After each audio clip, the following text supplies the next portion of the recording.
I don't get this video filmed tonight, it is not going to get filmed, like, ever, and I really want to talk about these books, so I'm gonna film this video, even though it's not the perfect time.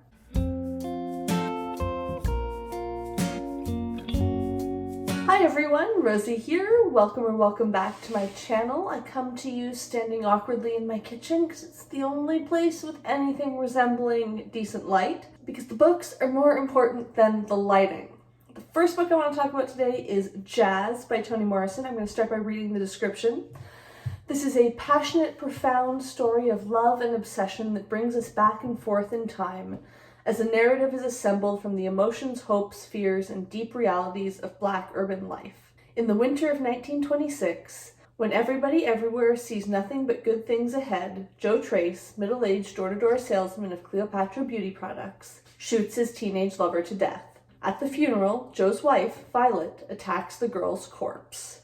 I was working through all of Toni Morrison's books, and I wanted to continue. It's been like, I think 2 years since I read the last one. I think the last book of hers I read was Beloved, and according to the Storygraph, this is a sequel, or like the second book in a trilogy that began with Beloved. I'll be honest, I'm not quite sure I see the link. Maybe I'm forgetting a character from Beloved who's like referenced in this one because it has been a while since I read it. Jazz was beautiful, it was incredible, the writing was just stunning, and also it sort of reminded me why I haven't been drawn to Toni Morrison lately. This is a classic, it's me, I'm the problem.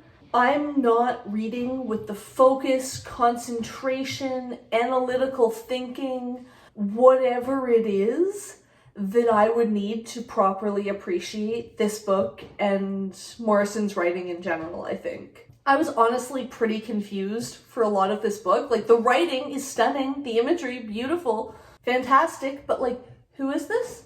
Where is this? When is this? What is going on? The more I read and the more I understood, the more I enjoyed it. Yeah, I think this is just something that I would have enjoyed more when I was reading it with that attention to be able to properly parse what was happening and appreciate all the details and appreciate the nuance instead of the nuance sort of leaving me behind. I haven't actually rated this book because I don't know how. I feel like it's probably a 5-star book in terms of what this book is trying to do. But it wasn't a 5-star read for me because it just wasn't the book I wanted to read right now. It wasn't bad, I still enjoyed it, I didn't DNF it, but it wasn't great. But that, like I said, was me, not the book. I almost feel like book ratings need to be on 2 axes instead of just one, like 1 to 5 of how successful is this book at being the book that this book is trying to be.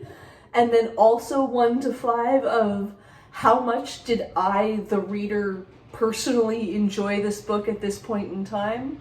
But that's probably getting too complicated. The second book I want to talk about is a total tonal shift. It is The Ultimate Discworld Companion by Terry Pratchett and Stephen Briggs and illustrated by Paul Kidby. This is like a reference guide to the Discworld. It's alphabetical with like encyclopedia entries about people and places and events and things and just like information about the Discworld and the stories that take place there and the many, many wonderful, fabulous things that populate this incredible work of world building. I probably won't read this cover to cover again. But in my opinion, it was written to be read that way. Like, it's not just a reference book. You can definitely pick this up and read it. At least I think you can. Also, maybe I'm kind of weird in that. Those of you who've also read this, let me know, how did you read it? I see myself in the future definitely using this more as a reference, dip in and out, check things when I'm reading, and can't remember something, go look quickly. Yes, I know all of this information is online, but I don't know, who doesn't love a reference book? Especially when it is beautifully illustrated like this. That was a really fun aspect to see a lot of these illustrations that I think were new or never before release that were put out in this book. So definitely worth reading for that alone, or at least flipping through. It was a really, really fun way to cap off my reread of all of the Discworld novels. It was really fun to read a lot of the entries and be reminded of the things that I'd read. Honestly, it made me want to reread them again because there's so many things I was like, oh yeah, that was so funny, I need to reread that book.